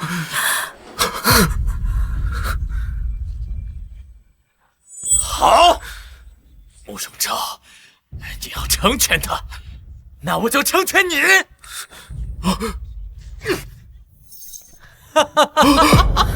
不！我看你现在还怎么救他？杀了本王又如何？本王就是要让你在今后的日子里痛不欲生。传令下去，二皇子意图谋反，黑甲军奉旨缉拿，若有违抗者，杀无赦。是。是。放开我！放开我！放开我！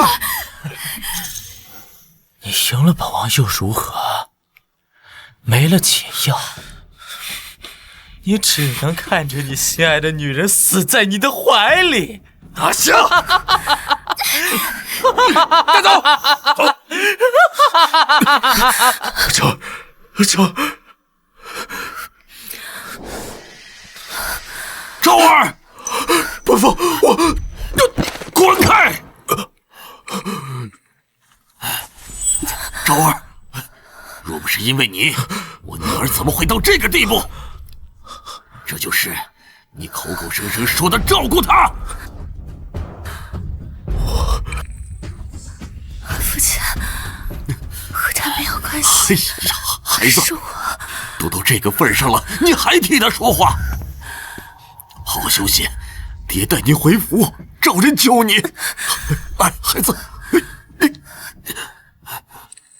侯爷，你闭嘴！萧北辰，我女儿如果说有个什么3长2短，就算拼了我这条老命，我也一定要让你付出代价。昭儿，爹带你回家。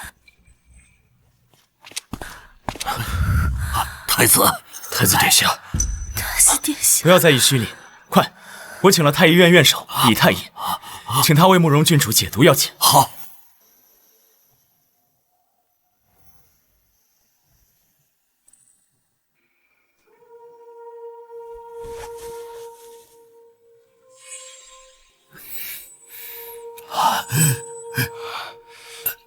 回禀殿下，郡主所中之毒，毒性霸道，下官也只能暂时压制郡主体内毒素，拖延1日。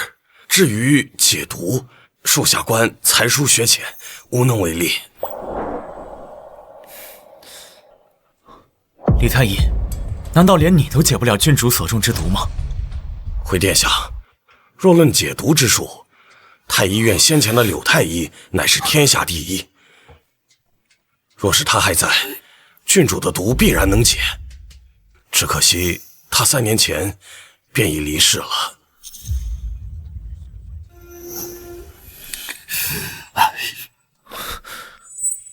为什么会这样？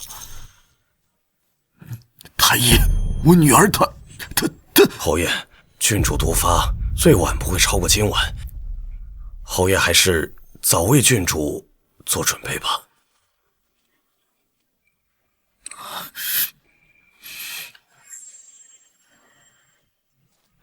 在下就先行告退了。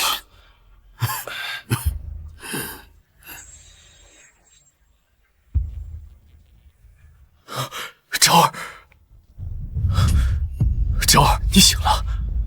太医说了，只要你好好休养几日，便能痊愈。太医说的话我都听见了，你不用哄我开心。不会的，不会的，一定会有办法的。如果真的不能把你留下，那我就陪你一起走。堂堂真背后，说话怎么还跟小孩子一样？不，对大夏，对苍生，为仁至义尽。接下来我要做的就是陪着你，哪怕是黄泉路上，我也陪你一起走。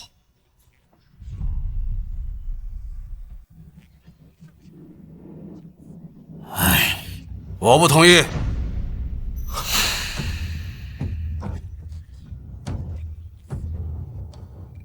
我不同意。祖母，爹，你们怎么来了？我们再不来，萧家就断后了。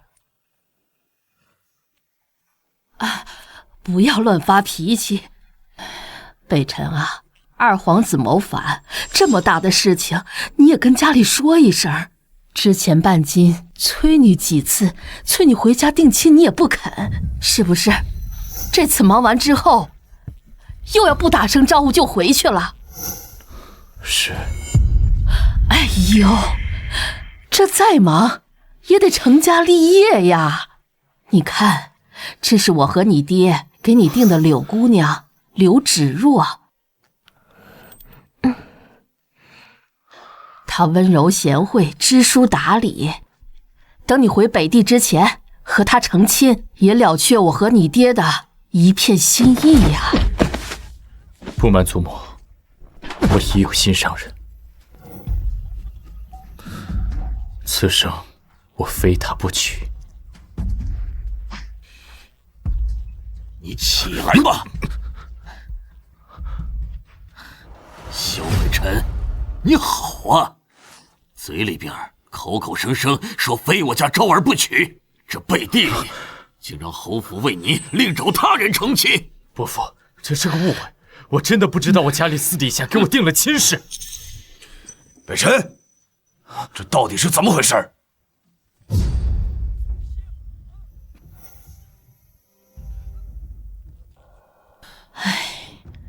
原来如此，你这个臭小子，这有心上人就早说嘛，免得祖母为你担心这么久。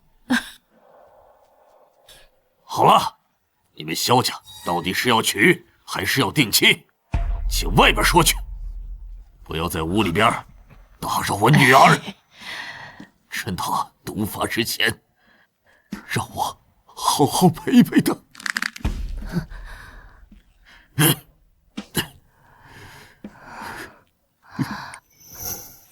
此毒可解。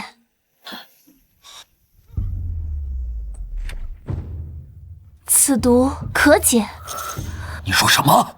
刘姑娘，你说的是真的吗？我祖父生前是太医，我自幼跟在他身前学习驱毒之术。刘，你就是李太医所说解毒圣手柳太医的孙女？没错，她就是柳太医的孙女。我和你祖母担心战场上刀枪无眼，容易受伤，所以才为你求娶了这样一个懂医术的柳姑娘。求柳姑娘为昭儿解毒，只要昭儿能够解毒，我萧北辰赴汤蹈火，万死不辞。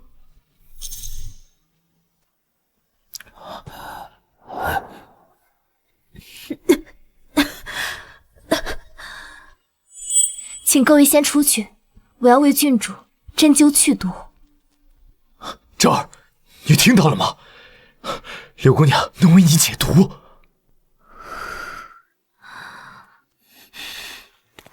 哎呀，如果这位柳姑娘真能救下昭儿，本侯可以对你既往不咎。不过你需要答应本侯一个条件。侯爷尽管吩咐。从今以后，你与我家昭儿不能再有任何瓜葛，永不相见。侯爷，我意已决。待昭儿痊愈之后，就请陛下为他选一个可靠、安稳的郎君赐婚。你若是真心对他，就不要再去找他。北辰，慕容侯爷说的有道理。既然他已经决定要去为郡主求婚，那你更要注意分寸，听爹的话。回去之后，跟柳姑娘拜堂成亲。柳姑娘，我女儿怎么样了？柳姑娘，昭儿怎么样了？郡主的毒我已经解了，她现在已经醒过来，只要这几日多加休息，身体并无大碍。好啊，多谢柳姑娘救命之恩。柳姑娘，感谢你救了我家昭儿啊！我慕容楚日后定当重谢。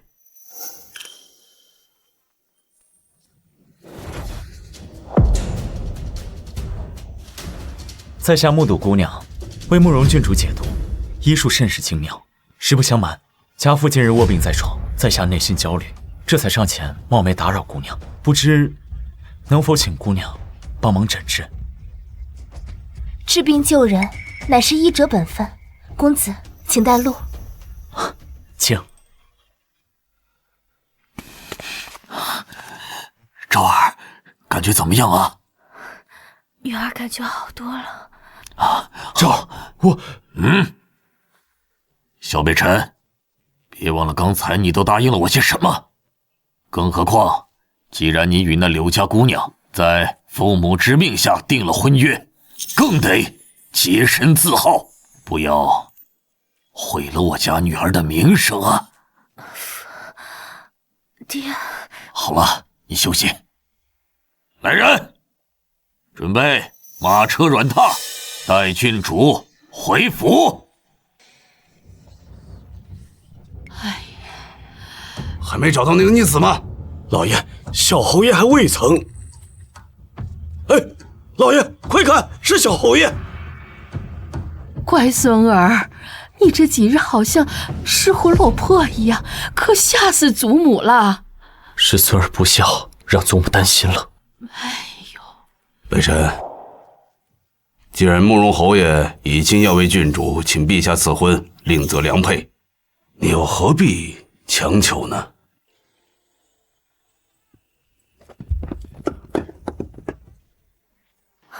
这位兄台，是他。你可愿意娶我？我愿意。我爱的男人，可是大夏的镇北侯。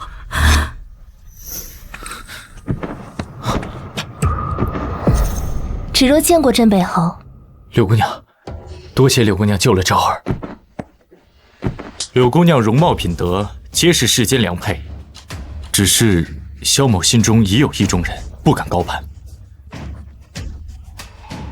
小侯爷，我此次前来其实是为了……侯爷，不好了！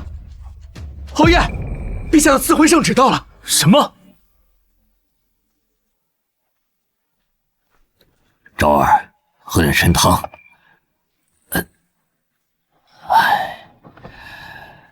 昭儿，你这是心里还在怨我啊？爹知道你喜欢萧家那小子，可是你想过没有？倘若当日你若是真的，你让爹死后该怎么跟你娘交代呀？更何况，那柳姑娘对你有救命之恩，现在萧家的侯爷想让那柳姑娘嫁给萧北辰，难道你真的要和自己的救命恩人抢亲不成？唉，爹知道你心里不舒服，可这便是无常人生啊！爹做这些都是为了你好，昭儿，忘了他吧。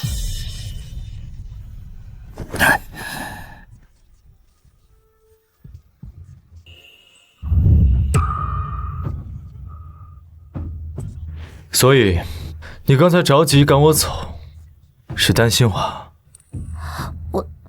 你可愿意娶我？我愿意。不，对大夏，对苍生，我已仁至义尽。接下来我要做的就是陪着你，哪怕是黄泉路上，我也陪你一起走。小姐，小姐，陛下的赐婚圣旨到了。什么？这定是父亲去向陛下为我和柳姑娘赐的婚，这可怎么办？其实今日是我北辰对不起姑娘，我定会向陛下言明，不损姑娘清誉。哎，萧北辰！哎呦，算了，愿你们有情人终成眷属。定是父亲去向陛下求的赐婚旨意，想让我彻底断了这份心思。哎，小姐你去哪儿？小姐！是啊，老爷不好了，小姐跑了！什么？快追！来人，把那个逆子给我抓回来！是。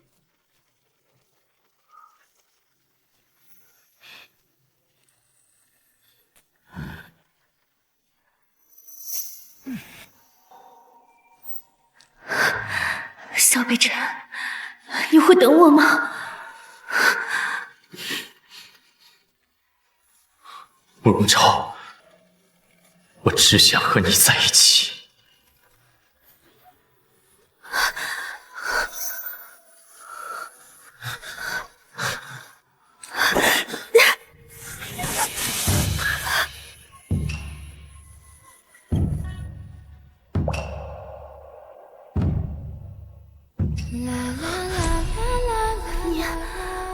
慕容昭，我心悦于你，不管是以前还是现在，我只愿你一人。我也是，萧北辰，我也心悦于你。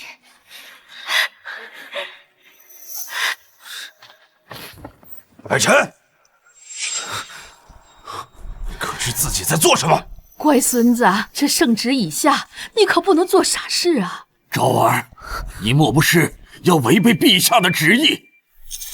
父亲，祖母，我今生只会嫁萧北辰一人。你二位请恕孩儿不孝，我萧北辰今生只娶慕容昭一人，一生一世永不分离。你们说的，咱家怎么听不懂啊？陛下就是要给你二人赐婚的。什么？什么？所以你们没头没脑的跑个什么劲儿？哎呦，累死咱家了！这是什么意思啊？陛下怎么会？我也不知道。现在，小侯爷，慕容郡主，能听我把话说完了吗？所以，你的意思是，陛下是要为我和昭儿赐婚？不然呢？陛下念在我治病有功，特赐我一桩心愿，我思来想去，倒不如成人之美。谢谢你，柳姑娘。是我谢谢你才对，若不是那日我救了你，我也不会找到自己的良人。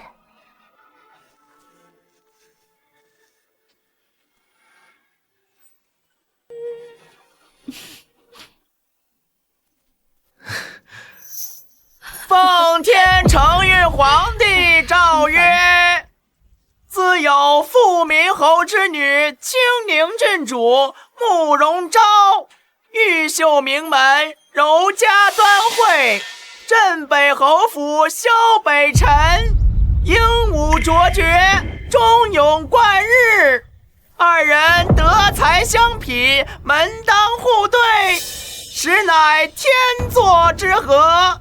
特赐婚于二卿，择吉日完婚，钦此。唯愿岁岁相守，与卿永不相离。